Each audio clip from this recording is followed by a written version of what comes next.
And Camilla is joining us now to try to make sense of the mess. My goodness, there's so much going on. It's really terrible. You really feel for all the communities up north in Canada. I mean, you know, we're dealing with the smoke, but they're dealing with so much more.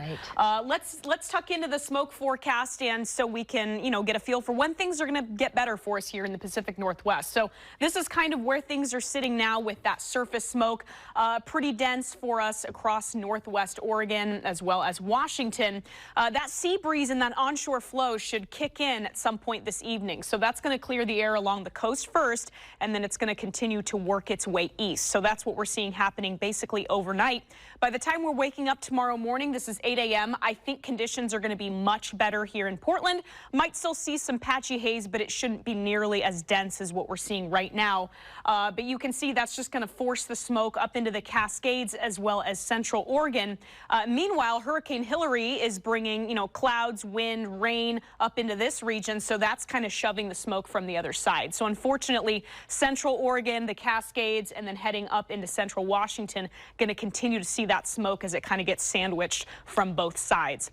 So here's Monday afternoon. At this point, I think everybody west of the Cascades breathing pretty clean air. Meanwhile, Bend's still dealing with some poor air quality.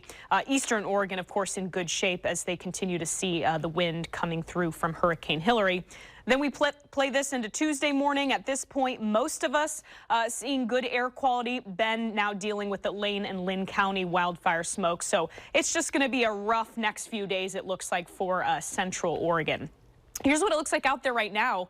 Kind of nasty along the Vancouver waterfront, just very gray. It's very smoky out there. You can smell it. I don't know about you, but I feel like I've been clearing my throat a lot more today. Maybe you have a little faint headache. All these are kind of normal symptoms when our air quality declines. 85 degrees right now. Let's pull up our radar. I am starting to see some scattered showers, even some thunderstorms east of the Cascades because of Hurricane Hilary and everything, all the moisture that is bringing into our region here. So that's going to continue to increase overnight. Here's where those thunderstorms are, east of Medford, stretching north up through Chiloquin. So that should be continuing. We'll continue to see isolated thunderstorms through the night tonight, but those should all stay east of the mountains. Let's pull up our rain and cloud forecast model here. So tomorrow morning, we are going to see some clouds. Again, that's because of the remnants of Hurricane Hilary. We've got scattered showers. I advanced this way too quickly, my apologies. But the heaviest rain for eastern Oregon is going to be happening early tomorrow morning with some of that lingering into the afternoon for some areas.